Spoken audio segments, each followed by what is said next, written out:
I don't give a flying fuck who your father is supposed to be. You two aren't getting on this goddamn jet. Captain Preston Manning's voice, sharp as shattered glass, sliced through the sterile opulence of the private terminal at Miami Executive Airport. He stared down at the two 17-year-old black teenagers, his contempt a palpable force. Zara and Yolanda Whitmore stood their ground, clutching their charter confirmation documents like shields. Their pristine Wellington Academy uniforms, a beacon of their status as top students from one of Florida's most prestigious prep schools, seemed to do nothing to dissuade the pilot's aggression.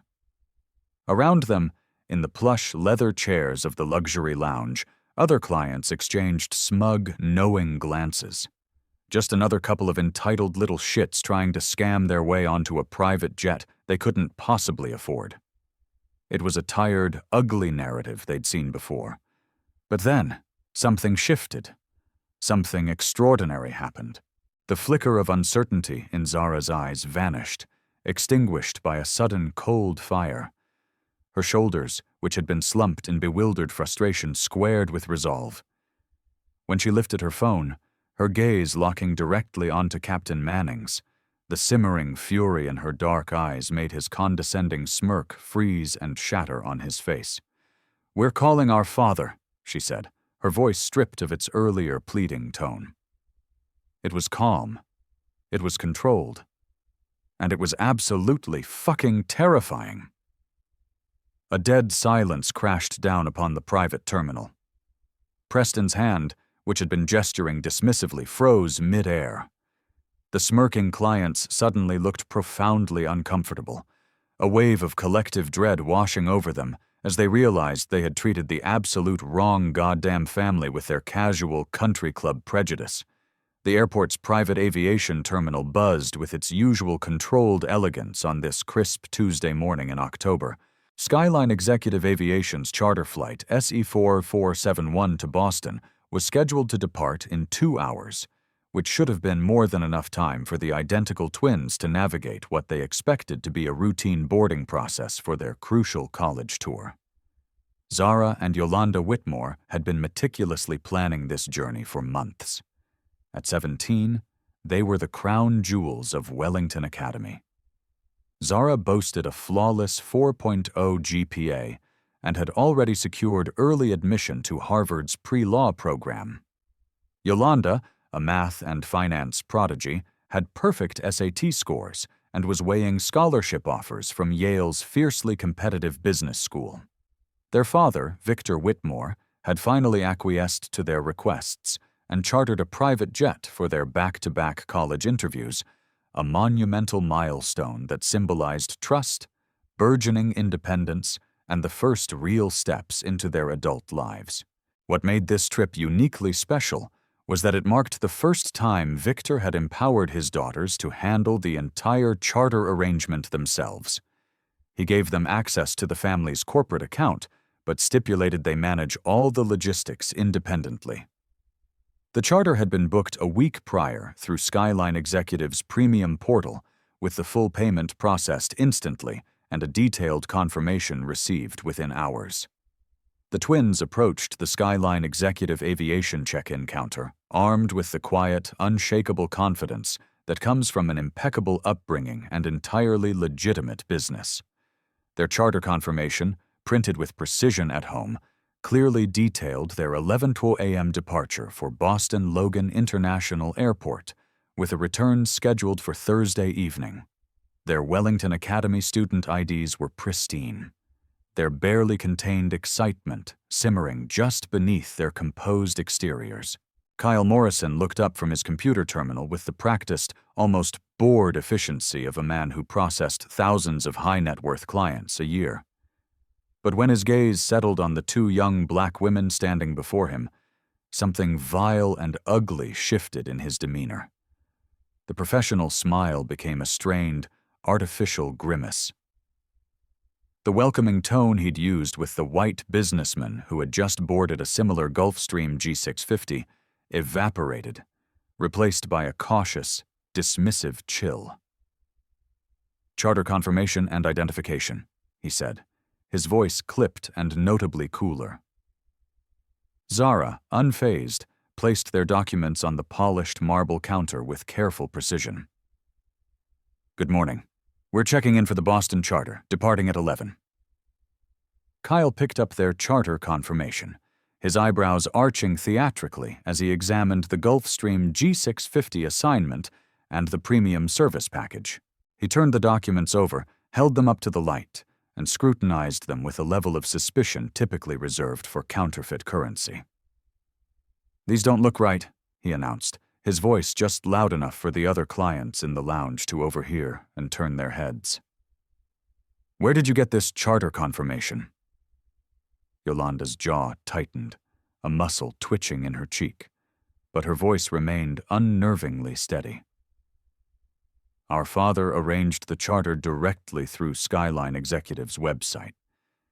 Is there a problem with the documentation?"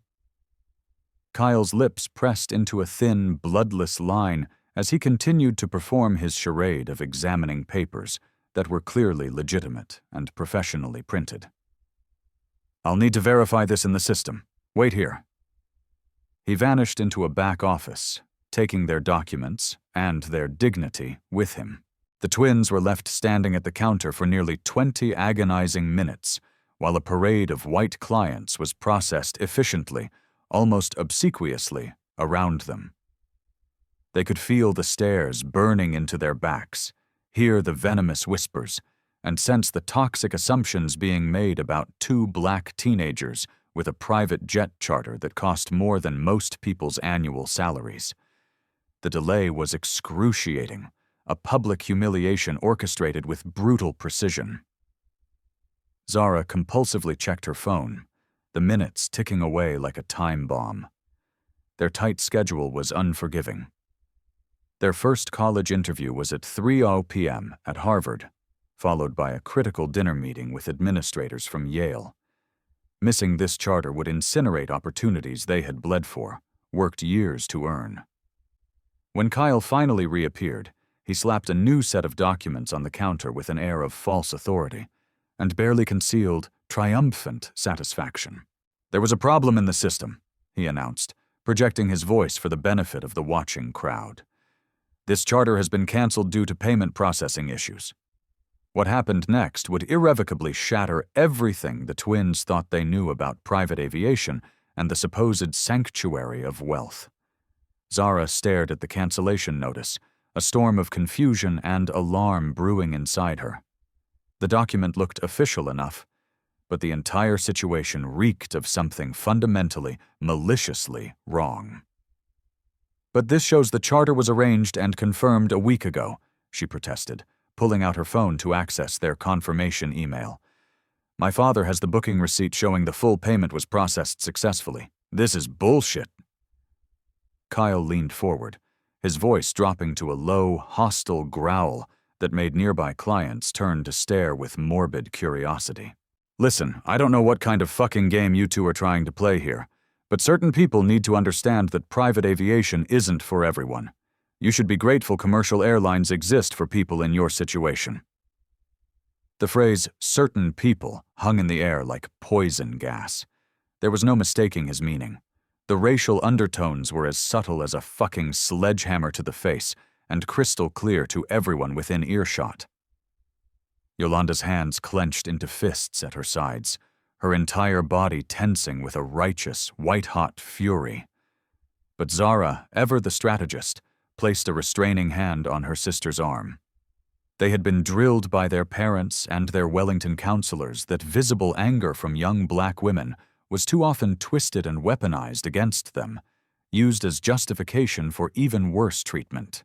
"Our father specifically arranged this charter through your premium corporate portal," Zara insisted, her voice a marvel of self-control despite the bonfire raging in her chest. "The confirmation number is SE4471, and I have the complete email chain documenting the entire transaction. I'd like to speak to a supervisor, please." "Now." Kyle's smile turned predatory, a flash of teeth that seemed unnaturally sharp. "Supervisors are in an important meeting, with actual clients. If you have a problem with the cancellation, you can take it up with customer service. They have a complaints department set up specifically for these kinds of situations." He gestured vaguely toward a distant, unseen office. "Next?" The dismissal was brutal, final, and designed to inflict maximum humiliation. He had already turned his attention to the next client in line, a middle-aged white man in an expensive suit, who received the warm, professional greeting that had been so pointedly denied to the twins. Humiliated, seething, and increasingly desperate about their timeline, the twins collected their fraudulent documents and moved away from the counter, the weight of 100 prejudiced eyes following them. Other clients stared as they passed, a few with fleeting looks of sympathy, but most with the smug satisfaction of having their ugliest, unconscious assumptions confirmed. Two black teenagers trying to fly private? Obviously, they didn't belong. "We should call Dad right now," Yolanda whispered urgently as they found a quiet, cold corner of the terminal. "This is completely insane. This is racist bullshit, and we're going to miss our fucking interviews because of it." "No," Zara replied firmly, though a corrosive doubt was beginning to creep into her own voice. "He specifically told us he has that critical board meeting today with the company's largest investors. He asked us not to call unless it was a genuine life-or-death emergency. He trusted us to handle this." "This feels like a goddamn emergency to me," Yolanda shot back, her frustration finally cracking her composed facade. "We'll handle it ourselves first," Zara assured her sister, though she was starting to question if they could. "Let's try airport security. Maybe they can verify our original documents independently." But they couldn't know, that Kyle Morrison was already on the phone, poisoning the well. He was methodically contacting various airport departments, painting a vivid, detailed picture of two suspicious teenagers attempting to use fraudulent charter confirmations. The discrimination they'd just endured at the check-in counter was merely the opening salvo in a systematic, coordinated campaign designed to get them kicked out of the airport entirely. The truth about their treatment, however, was even more shocking and insidious than they could possibly imagine. The private terminal's security checkpoint should have been a seamless formality.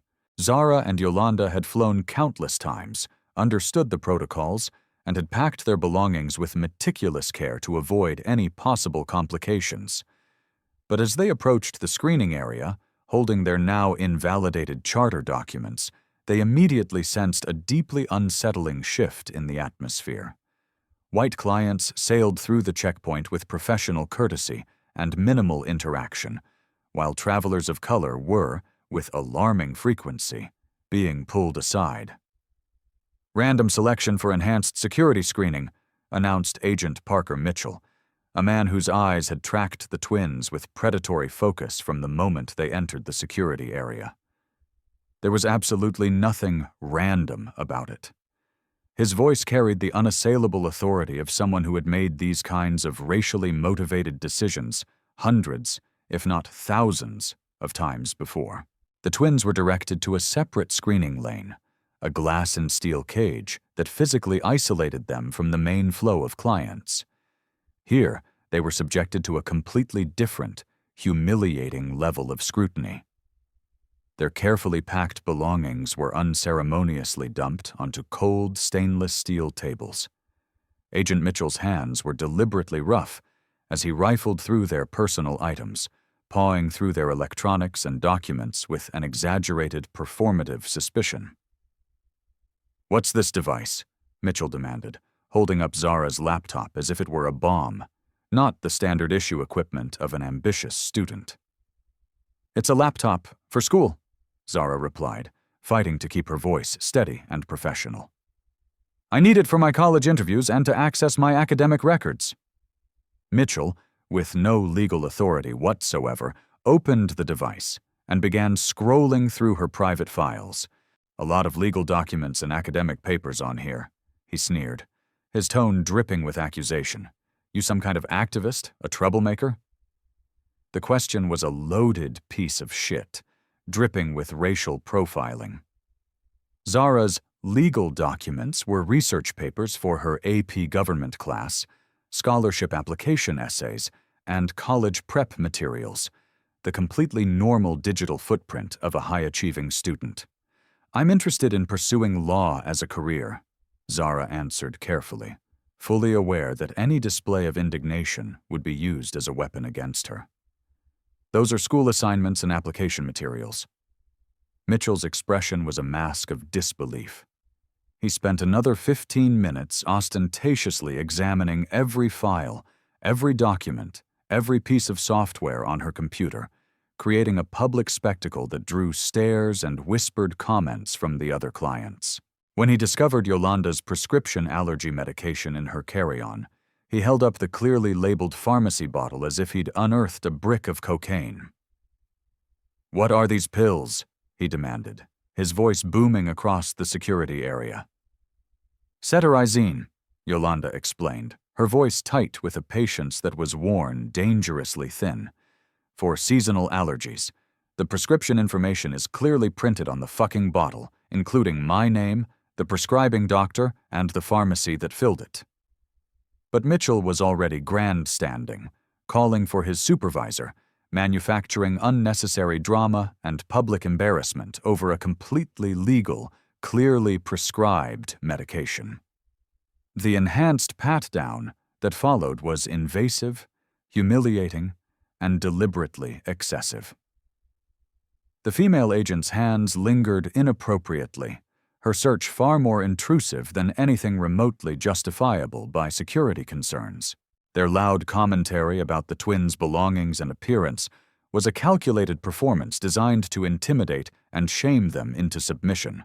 "Always have to be extra careful with these types," Mitchell announced to his colleague, his voice loud enough for everyone in the area to hear clearly. "You never know what they might be hiding, or what kind of trouble they're planning to cause." A white woman waiting in the general security line pulled out her phone to record the blatant harassment. She was immediately swarmed by 2 additional security personnel and menacingly coerced into deleting the footage under threat of detention. Any potential witness to the systematic discrimination was swiftly silenced. By the time they were finally cleared to proceed, a full hour had been stolen from them. Their belongings had been carelessly, disrespectfully shoved back into their bags. Zara's laptop now had new scratches and dings from the rough handling. They were now cutting dangerously, impossibly close to their departure time, with absolutely no margin for further delays. "Have a wonderful flight," Mitchell said, his voice dripping with mock sweetness and obvious sarcasm. "Better hurry, though. I hear private charter companies are very strict about departure times, especially for clients who can actually afford their services." Little did any of them know, every single word was being recorded for evidence. As they hurried through the terminal, desperately trying to reclaim lost time, Yolanda pulled out her phone, her hands still shaking with a cocktail of anger and humiliation. "We need to call Dad, right fucking now," she said, her voice raw with urgency. "This has gone way beyond ridiculous. This is systematic harassment, and we are going to miss our college interviews because of this racist bullshit." Zara checked the time and shook her head, her reluctance a visible weight on her shoulders. "He's in that closed-door strategy session with the board of directors. His assistant was explicit. He can't be disturbed for any reason short of a genuine life-or-death emergency. He trusted us to handle this on our own." "And what the hell do you call this?" Yolanda countered. "We'll document every last goddamn thing," Zara promised, "and we'll burn them to the ground when he calls tonight." What they didn't know was that their father, Victor Whitmore, was at that very moment sitting in his private office at Skyline Executive Aviation's corporate headquarters. He was conducting his monthly comprehensive assessment of company culture and customer service quality. As the company's owner and CEO, a position he kept strictly private to shield his family from unwanted attention and to facilitate brutally honest evaluations of employee behavior, He was reviewing detailed customer service reports that painted an increasingly troubling picture of the very discrimination his daughters were experiencing in real time. The twins didn't have time for a proper meal, but they were starving and desperately needed something before their long, stressful day of interviews. Their attempt to grab a quick snack at the Sky Lounge Cafe was met with the exact same insidious pattern of hostility and discrimination. The hostess, a woman named Paige Sterling, looked up from scrolling through her phone, her face a mask of barely concealed disgust and obvious annoyance as the two black teenagers approached her station. "How many?" she asked curtly, her tone a world away from the warm, syrupy greetings she'd just bestowed upon the white couple directly ahead of them. "2, please," Zara replied, her politeness a deliberate act of war against the ugliness she was facing. Paige made an exaggerated theatrical show of checking her reservation tablet, scrolling through screens, frowning as if confronted with an impossibly complex logistical problem. "There's going to be about a 45-minute wait for a table," she announced with a smirk of clear satisfaction. Yolanda glanced around the half-empty restaurant in disbelief. "But there are several open tables right there," she pointed out, gesturing to a swath of unoccupied seating. "And more opening up as people are leaving." "Those are all reserved," Paige snapped, not bothering to look up from her tablet. The lie was so blatant, so lazy, it was an insult in itself. "Your website clearly states that you don't take reservations," Zara countered, pulling up the restaurant's official policy page on her phone. "It specifically says seating is first come, first served." Paige's face flushed with anger at being caught in her own bullshit. "Well, the website is outdated. We definitely take reservations now. All those tables are spoken for." As if on cue, a white couple walked in directly behind the twins. Without even acknowledging the ongoing conversation, Paige's face lit up with a genuine beaming smile of hospitality. "2 for lunch? Right this way. I have the perfect table available immediately." She grabbed 2 menus and personally escorted the couple to one of the supposedly reserved tables, seating them with an enthusiasm that was a stark, brutal contrast to the hostility she'd shown the twins. "Excuse me," Yolanda called after her patience finally worn down to a single, fraying thread. "We were here first. You just told us there were no tables for 45 fucking minutes." Paige spun back, her face contorted with annoyance and barely suppressed rage. "Is there some kind of problem here?" The manager, a man named Lance Morrison, appeared as if he'd been waiting in the wings for this exact cue. His name tag identified him as management, but his hostile body language suggested he'd already decided how this confrontation would end. "These girls are causing a disruption," Paige explained quickly, "a masterclass in weaponized victimhood. I explained our reservation policy and our wait times, but they're demanding immediate seating and questioning our procedures." "That's not what happened at all," Zara interjected, her voice calm but razor-sharp. "Your hostess lied. She told us there was a 45-minute wait because all tables were reserved, yet there are clearly open tables, and she just seated people who arrived after us." Lance's cold expression didn't flicker. He hadn't taken his eyes off the twins. He hadn't bothered to look at the empty tables or the newly seated couple. He clearly had zero interest in hearing their side of the story. "I understand you're upset," he said, his voice dripping with condescension. "But I'm going to have to ask you to lower your voices. We have paying customers trying to enjoy their meals." The threat was implicit but crystal clear. Comply with our racist bullshit quietly, or face escalating consequences. Rosa Kingsley, a Latina server who had been watching the interaction with growing alarm, approached the group cautiously. "Lance," she offered quietly, "I can seat them at one of my tables. Table 12 just left." "Stay the fuck out of this, Rosa," Lance snapped without even looking at her. "Go check on your other customers. Let management handle management decisions." Rosa hesitated, torn between her supervisor's direct order and her own conscience. With an apologetic glance at the twins that wordlessly conveyed her sympathy and helplessness, she reluctantly retreated, but not before discreetly slipping her business card into Zara's hand. A small, dangerous act of solidarity that would prove crucial later. "Look," Lance said, his voice dropping to a threatening whisper that only the twins could hear. "I strongly suggest you find somewhere else to eat. We reserve the right to refuse service to anyone, and right now you two are not fucking welcome in this establishment."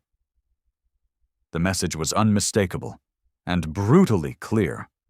This wasn't about restaurant policies. It was about who belonged and who didn't.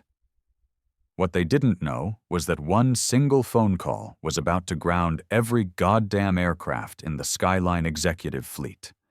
Hungry, frustrated, and deeply demoralized by the systematic, soul-crushing discrimination they'd faced at every single turn, the twins finally made their way to the departure gate for charter flight SE44471. The gleaming Gulfstream G650 sat on the tarmac, a monument to a world of luxury and exclusivity that seemed determined to violently reject them, despite their legitimate confirmations and payment records. The gate area was bustling with pre-boarding activity. Other clients queued up, chatting casually about billion-dollar deals and lavish vacations with the easy, unthinking confidence of people who had never been told they didn't belong. The twins reviewed their arsenal of evidence one last time. Their original charter confirmation email, the fraudulent cancellation notice from Kyle Morrison, and Rosa's business card. Something still felt fundamentally, deeply wrong. Zara pulled out her phone and scrolled through her emails, locating the complete, undeniable paper trail from their original booking. The evidence was irrefutable. "Look at this," she whispered to Yolanda, showing her the screen. "Dad's original confirmation shows everything was processed directly through Skyline's own system. That asshole Kyle Morrison completely lied to us." Yolanda's jaw tightened with a fresh surge of fury. "So what the hell do we do now? We can't exactly force our way onto a private fucking jet." "We document absolutely everything," Zara decided, her voice shifting into the methodical, analytical tone that had made her a debate team champion. "If we're going to fight this, we need an ironclad case." They approached the gate agent's desk, where a harried representative named Olivia Pemberton was processing clients with mechanical indifference. When the twins presented their case, showing the stark contrast between the original confirmation and the bogus cancellation, Olivia barely glanced up from her computer. "The check-in agent made the appropriate adjustments based on system alerts," she recited dismissively, as if discussing routine paperwork rather than blatant civil rights violations. "But here's the complete email chain," Zara insisted, thrusting her phone screen toward Olivia. "My father arranged this charter directly. This wasn't a booking error. This was an unauthorized cancellation, and it's bullshit." Olivia finally looked up, her expression suggesting they had asked her to solve cold fusion. "I don't see any record of a formal complaint being filed," she said with bureaucratic apathy. "And even if there was an error, the aircraft is already configured for the current manifest. There's nothing I can do." It was a transparent, pathetic lie. The G650 could easily accommodate them, and Olivia had the power to reinstate their booking with a few keystrokes. She just wasn't going to use that power for them. Yolanda raised her phone to record the interaction, but Olivia immediately became hostile. "Recording in the gate area is not permitted," she snapped, completely misrepresenting federal regulations. "Put that device away or I'll call security." "We're not recording security procedures," Yolanda replied calmly, her voice belying the storm inside her. "We are documenting our customer service interaction for a civil rights complaint." "Put it away, now!" The twins exchanged a look of grim understanding. They were being systematically stonewalled at every turn, but they were not going to give up. What came next would shock everyone at Miami Executive Airport. As the boarding process began, the twins watched in growing dismay as other clients breezed through. The contrast was a slap in the face. But Captain Preston Manning, having completed his pre-flight checks, had been monitoring the situation from a distance. As Skyline's most senior pilot, he commanded immense authority. Unfortunately, that authority was built on a foundation of deeply ingrained, racist assumptions about who belonged in his world. When the twins approached the aircraft entrance, he was waiting for them like a bulldog guarding a gate. "Good morning, ladies," he said with a false pleasantness that fooled no one. "I'll need to see your charter confirmations before you can board." Preston took their documents and began a theatrical, exaggerated inspection. "There seems to be a significant problem here," he announced loudly for the benefit of the watching audience. "These documents appear to have been altered or modified. Please step aside." "What kind of alterations?" Zara demanded, her voice dangerously calm. "The formatting is wrong. Booking codes are inconsistent," Preston claimed, pulling technical bullshit out of thin air. "I'll need to see government-issued identification." "We're 17, Zara pointed out through gritted teeth. "We don't have driver's licenses. Skyline executive confirmed our student IDs were sufficient when the charter was booked."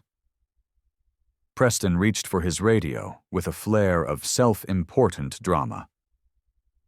"Security to departure gate, SE4471. We have a situation requiring immediate assistance." The announcement echoed through the terminal, drawing stares and whispers. This was it, the final humiliation. "This is discrimination," Yolanda stated firmly, her voice ringing with clarity. "We have legitimate confirmations. You're preventing us from boarding because we're black." Preston's face flushed a blotchy, furious red. "That's a very serious accusation, young lady. I could have you arrested and banned from this airport for making false claims against airline personnel." But before the threat could fully land, a new voice cut in. "What seems to be the problem here, Captain Manning?" The woman who approached was in her early 50s, with dark skin, graying hair in a neat bun, and a name tag that read, "Simone Bradford, Supervisor."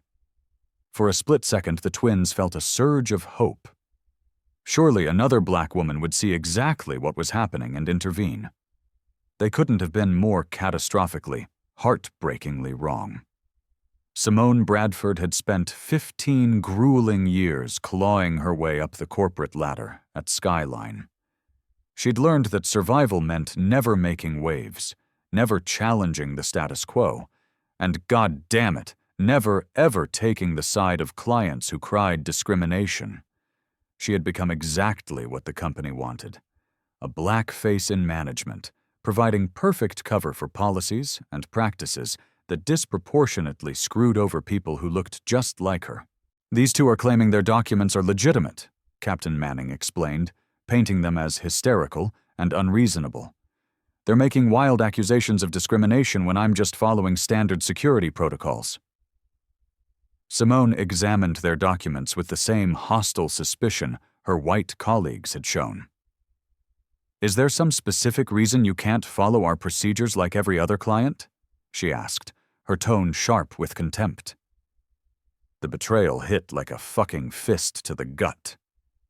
Here was someone who should have been an ally, someone who had likely faced the same bullshit herself.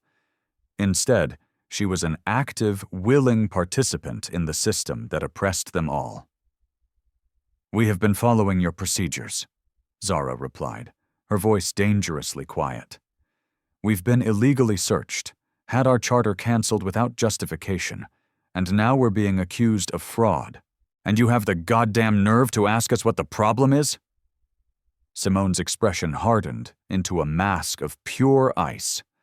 "I don't appreciate your attitude or your accusations.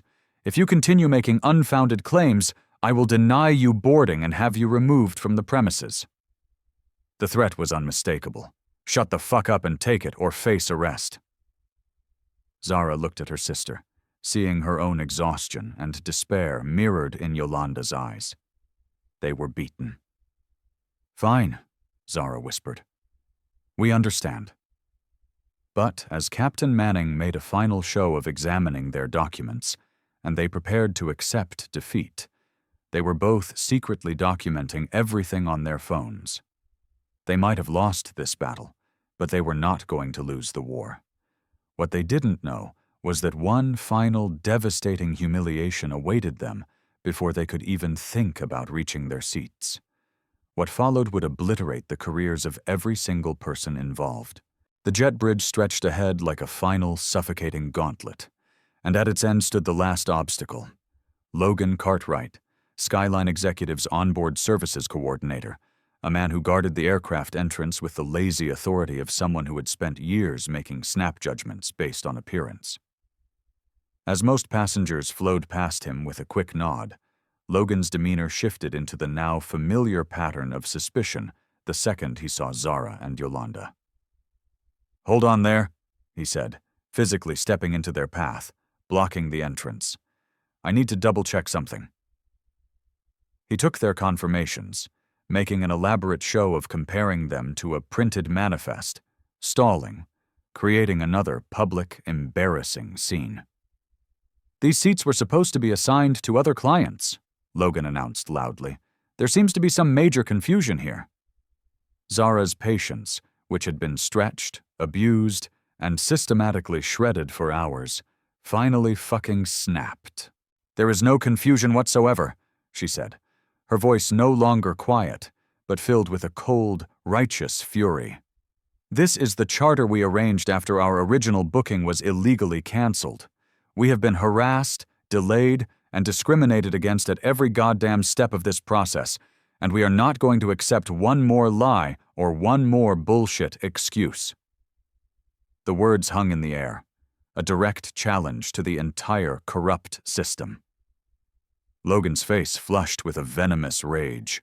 No one, especially not a teenage black girl, had ever dared to speak to him with such directness and moral authority. "That's it," he snarled, grabbing his radio with obvious, sickening satisfaction. "Security to Jet Bridge SE-40471. We have disruptive passengers requiring immediate removal from the aircraft." Within minutes, two hulking security guards, Tom Bennett and Frank Miller, appeared, their aggressive posture making it clear they'd already judged the twins guilty. "What's the issue here?" Bennett asked, addressing only Logan. "These two are refusing to accept their charter cancellation and are making false accusations," Logan explained, the lies spilling effortlessly from his mouth. "They're becoming disruptive." "We are not being disruptive," Yolanda protested, her voice shaking but steady. "We are simply trying to understand why our legitimate charter keeps being questioned and canceled." Miller, the larger of the two guards, stepped forward, using his physical size to intimidate them. "Ma'am, I'm going to need you to lower your voice and cooperate fully, or you will be removed from these premises and face criminal charges." "We have been cooperating all day," Zara shot back, her voice ringing with the truth. "We've submitted to illegal searches, accepted unauthorized changes to our booking, and endured systematic harassment. We will not be intimidated into silence anymore. We will not be treated like criminals for the crime of expecting basic fucking human dignity." The jet bridge had become a public theater. Other clients were openly recording the confrontation. The situation was escalating beyond anyone's control. "Recording security procedures is strictly prohibited," Bennett declared, another blatant lie to eliminate witnesses. But several passengers kept recording, sensing they were witnessing something historically important. Logan, for his final act, brandished his clipboard like a scepter. "According to this official document," he announced with theatrical authority, "these seats were reassigned due to operational requirements. These individuals will need to make alternative transportation arrangements." "That's bullshit," Zara declared, her debater's mind slicing through the lie. "The charter isn't compromised. I can see through the door the jet is ready. You are trying to remove us because you have made assumptions about who belongs on a private aircraft based entirely on our race and our age." The direct accusation of racism, raw and unfiltered, hung in the air like an explosive charge. Logan's face contorted with pure, unadulterated rage at having his rotten core exposed so publicly. "That's enough!" he snarled. "You two are now officially banned from this aircraft and from Skyline Executive Aviation permanently. Security, escort them off the premises! Get them the fuck out of here!" But Zara wasn't finished. With the calm precision of a seasoned general, she pulled out her phone. She began to make what would prove to be the single most consequential phone call in Skyline Executive Aviation's entire corporate history. "We're calling our father," she announced. Her voice cut through the chaos with absolute, unwavering authority, something fundamental in her tone. Not pleading, not desperate, but coldly, terrifyingly certain, made everyone freeze. Logan, who had been gesturing wildly, stopped mid-motion. The security guards, poised to physically remove the twins, hesitated. Other passengers pressed closer, a palpable sense that the power dynamic was about to shift in a way no one could have possibly anticipated. For the first time all day, Zara Whitmore sounded exactly like someone who possessed real, substantial, and utterly devastating power. "Dad," Zara said when the call connected, her voice carrying across the silent jet bridge with crystalline clarity. "We're at Miami Executive Airport. Skyline Executive Aviation is refusing to honor our charter booking. We need your immediate assistance." The voice that responded through the phone's speaker was calm, measured, and carried the unmistakable, world-altering authority of a man accustomed to being obeyed by powerful people, immediately and without question. "Zara, sweetheart, tell me exactly what's happening. Take your time. Give me every single detail." Logan, desperate to regain control, lunged forward. "Miss, you cannot make personal phone calls on the jet bridge. This is a violation of federal—" "Mr. Cartwright." The voice from the phone cut him off with the surgical precision of a razor blade and the temperature of liquid nitrogen. "This is Victor Whitmore. You will not interrupt my daughter again, and you will not make any further attempts to intimidate or silence her." The blood drained from Logan Cartwright's face. The name hit him like a physical blow. Victor Whitmore wasn't just some angry parent. He was Skyline Executive Aviation's owner, CEO, and the man who signed Logan's goddamn paychecks. He was the man who held Logan's entire career in the palm of his hand and was, at this very moment, preparing to crush it into dust. The twins looked at each other, their own shock and dawning amazement visible in their eyes. They knew their father was successful. They had no fucking idea. "Now," Victor continued, his voice echoing for all to hear, "I want you to listen very carefully to what my daughters are about to tell you, because what you and your colleagues have done isn't just morally bankrupt and legally actionable. It's about to cost Skyline Executive Aviation everything it has ever worked to build." The silence that followed was absolute, profound. The security guards stepped back as if from a live wire. Logan looked like a man watching his own ghost leave his body. Captain Preston Manning emerged from the cockpit, his face pale with panic as the catastrophic reality began to dawn on him. "Mr. Whitmore?" Preston stammered, his voice shaking. "I'm Captain Manning. I'm sure we can resolve any misunderstandings." "Captain Manning." Victor's voice turned even colder, more dangerous.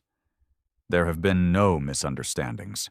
What has happened here today is systematic, deliberate, and documented racial discrimination against my daughters by multiple employees of my company. They have been harassed, humiliated, and threatened with arrest for the crime of attempting to use a service that was legitimately purchased and properly confirmed." The words landed like hammer blows. Each accusation was more damning than the last. The full, horrific scope of the day's events was becoming brutally clear to everyone present. "Zara, Yolanda," Victor said, his voice softening only when he spoke to them. I need you to stay exactly where you are. Keep documenting everything. Do not move. Do not accept any offers or compromises. I am implementing Emergency Protocol Alpha immediately." The twins exchanged a confused glance. "What's Protocol Alpha, Dad?" Yolanda asked. "You'll understand in about 2 minutes," Victor replied, a grim, furious satisfaction in his voice. "And every single person who treated you like criminals today is about to learn exactly why I kept my ownership of this company private, and why that was the single biggest fucking mistake they could possibly have made." Across the terminal, the massive departure boards began to flicker. One by one, flight after flight, a single unprecedented status update appeared. "Delayed. Operational review required." "What the hell is happening to all the flights?" someone in the crowd shouted. Victor's voice, now broadcast for all on the jet bridge to hear, was a mixture of righteous fury and cold, calculated retribution. Emergency Protocol Alpha means that every single Skyline executive aircraft, on the tarmac, at a gate, or in preparation for departure, is being immediately and indefinitely grounded, pending a comprehensive, top-to-bottom investigation into discriminatory practices and systematic civil rights violations. No Skyline aircraft will move a single fucking inch until I am personally satisfied that this company even deserves to operate. The sheer audacity of his response left everyone speechless. Logan Cartwright, who moments before had been the picture of arrogant power, now looked like a man facing his own professional execution. "Sir," Captain Manning pleaded, his voice trembling, "surely this is an extreme overreaction. Grounding the entire fleet will cost millions. It will strand hundreds of clients." "Captain Manning," Victor's voice was deadly calm, "the only miscommunication here is your belief that this company's quarterly earnings are more important than my daughter's dignity. This is not about money. This is about a rot that has festered within my company, a pattern of behavior that I now realize has been poisoning this organization for years, while I trusted jackals like you to maintain a standard of basic human decency." The terminal was in chaos. Clients were recording, live streaming, and the hashtag #Skyline Executive Discrimination was exploding across social media. Kyle Morrison, the check-in agent who had started the entire goddamn ordeal, appeared at the jet bridge, his face a mask of pure panic. "Mr. Whitmore," he gasped, "I'm Kyle Morrison from Ground Operations. I'm sure we can resolve any errors." "Mr. Morrison," Victor's voice dripped with ice, "you told my daughters that certain people need to understand that private aviation isn't for everyone, and they should be grateful for commercial airlines. Would you like to explain to me, right now, exactly what the fuck you meant by that?" Kyle's face went white as a sheet as he heard his own venomous words quoted back to him verbatim. He stammered, "Sir, I think there was a misunderstanding." "Mr. Morrison," Victor cut him off ruthlessly, "my daughters have recordings. Security cameras captured you. Multiple witnesses observed you. There was no misunderstanding. There was deliberate, systematic racism, and you are the poster child for it." One by one, they came, drawn to the jet bridge like moths to a flame of their own making.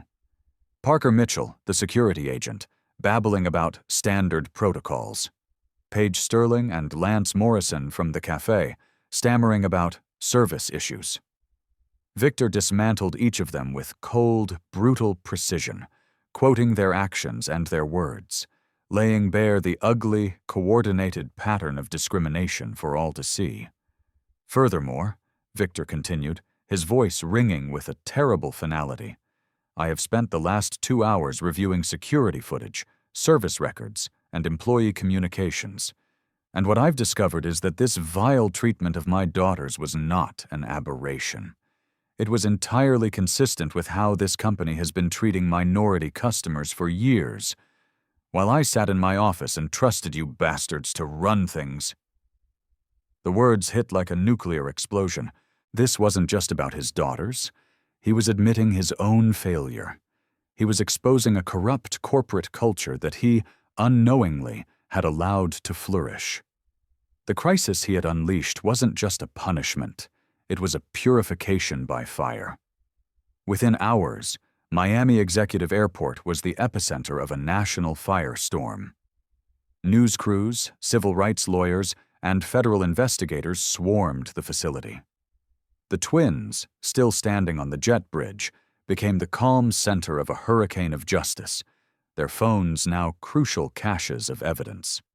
Victor arrived 2 hours later, flanked by a formidable team of lawyers and investigators.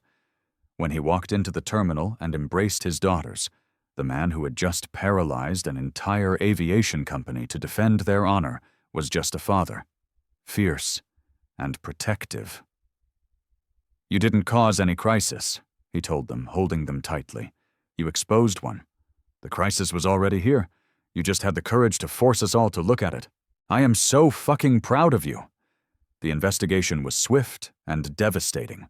It confirmed everything. Digital records, audio recordings, security footage. It laid bare a sickening pattern of bigotry that extended back years, affecting dozens, possibly hundreds of clients.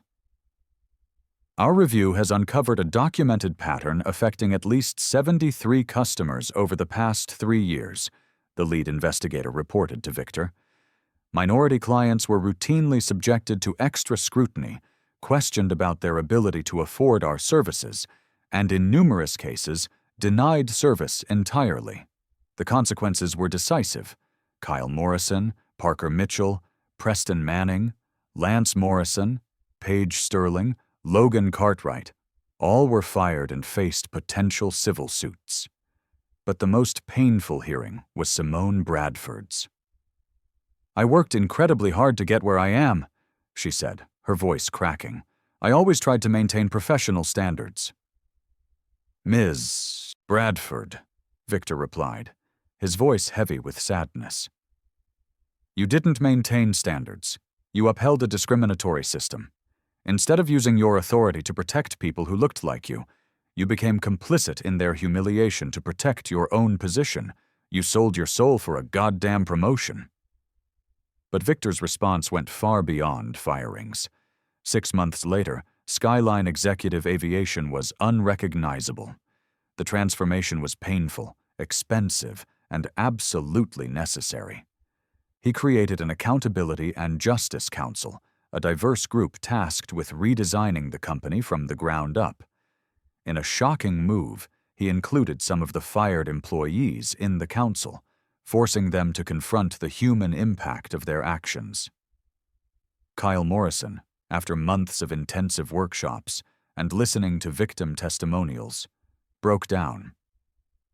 "I never thought of myself as a racist," he admitted, his voice thick with shame. "But I was. I was creating different standards for different people based on stereotypes I didn't even know I had." Simone Bradford had the most profound transformation. "I told a young flight attendant to change her natural hairstyle because it might make customers uncomfortable," she confessed, weeping. "I said the exact words that were once said to me. I was perpetuating the same poison." Skyline implemented the most comprehensive anti-discrimination program in the industry. Anonymous reporting systems, mandatory bystander intervention training, and a complete overhaul of hiring practices. Management compensation was tied directly to diversity metrics. Pundits predicted disaster. They were wrong. After a brief dip, customer satisfaction scores soared. Employee retention improved. Major corporations switched their contracts to Skyline, citing their ethical leadership. "Discrimination isn't just morally wrong," Victor told his new board. "It's fundamentally bad for business." The twins became powerful advocates for change, speaking at conferences and consulting with other companies. Their story inspired a generation. 1 year to the day after the incident, Zara and Yolanda Whitmore stood once again at Miami Executive Airport. Everything was different. The gate agent was warm and efficient. Security was respectful. They were welcomed aboard their flight to New York by Captain Maria Santos, a proud Latina whose confident demeanor was a testament to the new Skyline. As the jet climbed, they reflected on the incredible journey. Kyle Morrison was now a leading sensitivity trainer. Parker Mitchell was a federal consultant on eliminating racial profiling in airport security. Preston Manning was in a social work program, and Simone Bradford was Skyline's new Director of Diversity and Inclusion, a fierce champion for the very people she had once helped to marginalize. Their story had forced congressional hearings, leading to new federal regulations for the entire aviation industry. As their flight descended into New York, Zara reviewed her notes for a presentation at Columbia Law School, where she was now a sophomore. Yolanda was at Yale, studying corporate ethics. At LaGuardia, a little black girl, maybe 9 years old, approached them. "Are you the twins who changed the airplane company?" she asked with wide-eyed innocence. Zara knelt down. "We're Zara and Yolanda. What's your name, sweetheart?" "I'm Zoe. My mom said you made it so people like us get treated the same." Tears welled in Yolanda's eyes. This child, this beautiful child, would travel through a world with one less barrier, one less reason to feel like a second-class citizen. "That's exactly right, Zoe," Zara said gently. "And if anyone ever treats you unfairly, you have the right to speak up. Your voice matters. Your dignity is not negotiable." True. As they walked through the terminal, their phones buzzed with a news alert. The FAA was announcing mandatory anti-discrimination training for all aviation employees nationwide, based on the groundbreaking Skyline Executive model. They looked at each other and smiled. The fire that was meant to consume them had instead been used to forge something stronger, more beautiful, and more just. The phone call that grounded an airline had ultimately elevated an entire industry. The system designed to exclude them had been fundamentally transformed to protect and empower millions. And somewhere, at the very gate where 2 teenage girls had once been denied their humanity, passengers of every color and creed were boarding their flights with the dignity and respect that every single human being deserves. Their courage had changed everything.